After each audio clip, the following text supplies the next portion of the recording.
Greetings there, I'm Apex Resistance Scientist Kopenich, and today I will be talking about a few new things in the latest update of Starbound Beta.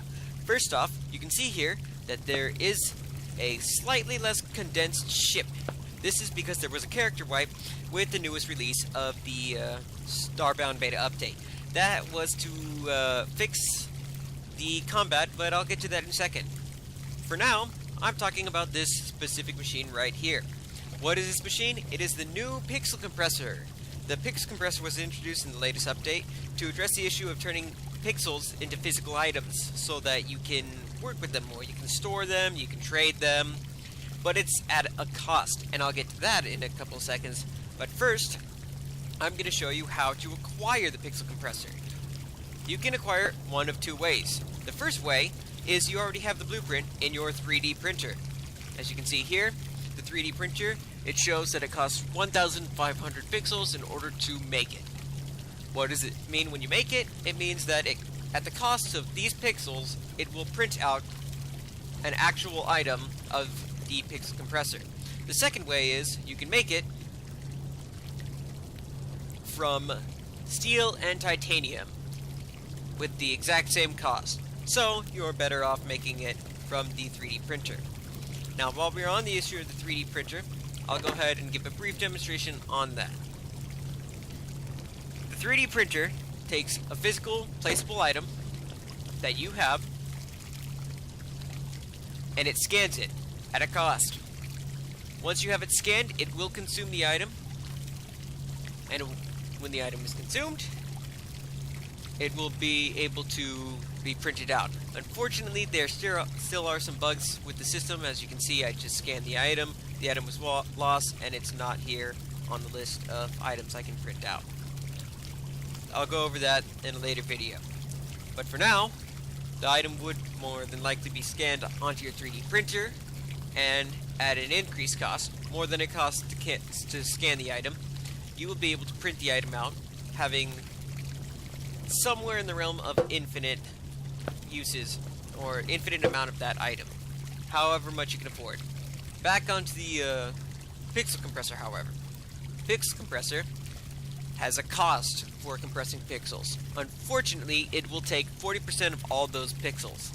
The upside to this is now, when you compress those pixels, you will have them safe and sound as an item, meaning you are free to die as many times as you want without losing those pixels. So I will go ahead and compress my 1,000 pixels now. Upon compressing them, you will receive an item equal to how many pixels you compress, minus 40%, naturally. How do you acquire these pixels once they are compressed? Well, for one, you can see that they are now actually an item, and two, you go to the refinery. You put the amount of the voxel of pixels in the refinery, you refine it, and bang, you've now got your pixels. Next up on the list, you might have seen this guy running around my ship, is the new spawn that I have found.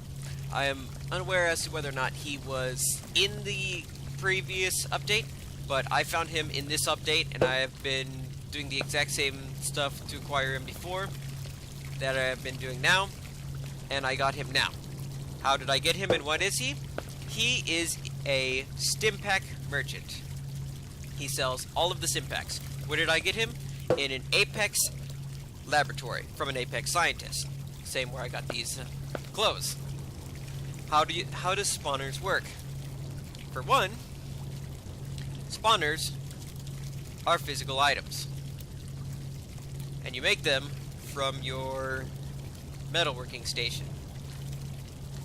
At a cost of some resources and some pixels, you can make a spawner, and you will place it down, and upon leaving the area and returning, you will have an NPC that corresponds to that spawner. Next on the list is drills. These were introduced in the new update as a more effective means of mining with a reduced mining size. Right now, I'm only up to my platinum drill because it is ridiculously expensive, and the new update has left me strapped for resources because of the harder to fight monsters. Along with drills, they introduced a wiring tool that is still in the works with all the wiring components, and the grappling hook. Unfortunately, I don't have the means to acquire the perfectly generic item yet, nor do I know how to acquire it, but I will be making a video on that in the future, along with the drills, and a demonstration of both. But for now, they're both in the weapon, or both things are in the game, and you have access to both of them almost immediately. Next on the list is Platinum and Diamond have finally been put in the appropriate areas. As you can see, I've right now got some diamond ore, steel, titanium, whatnot. But you can finally mine platinum and diamond in the correct areas, not in the high-end level 40, now level 4 areas. So unfortunately, my tier listing video is out of date, and I'll have to go and update that. Along with those, we have, if this guy would get out of my way, we have bigger nodes of uranium and plutonium, which are now easier to acquire and acquirable in earlier planets. So now you can use them as a more efficient resource for flying your spaceship around than coal, which allows you to freely use coal for other things, such as making durasteel, so you can actually make armor without debating whether or not you want to go to a different planet or you want to be able to, you know, craft that impervium set.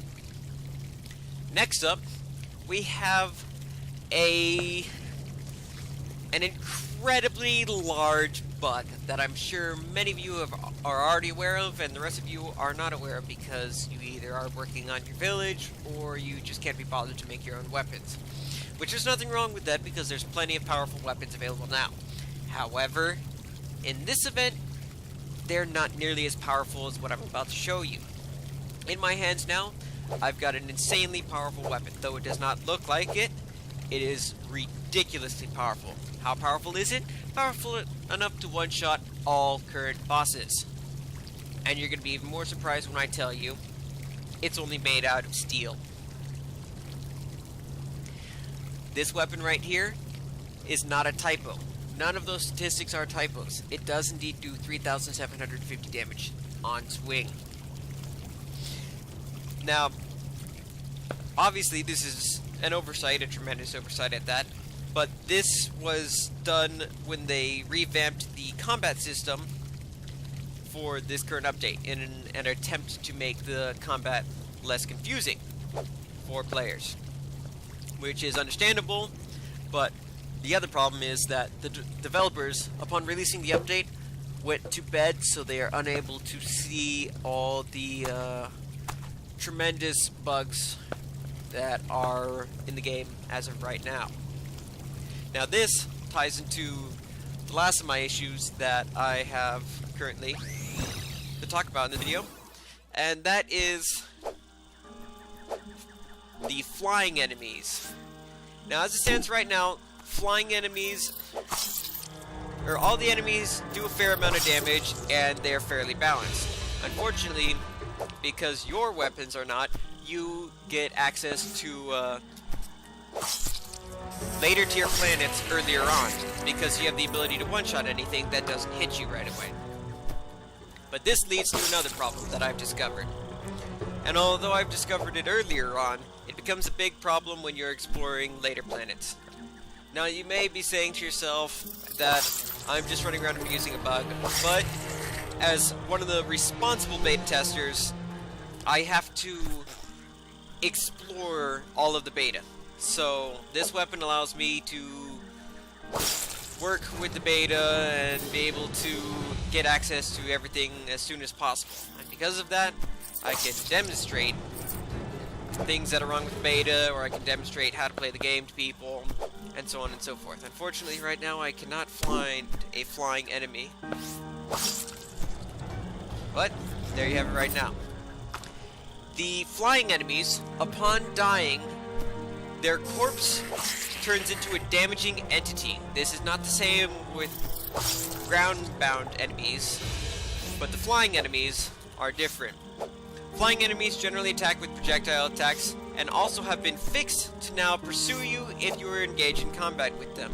Fortunately, right now I'm running around looking for a flying enemy, and I cannot find one.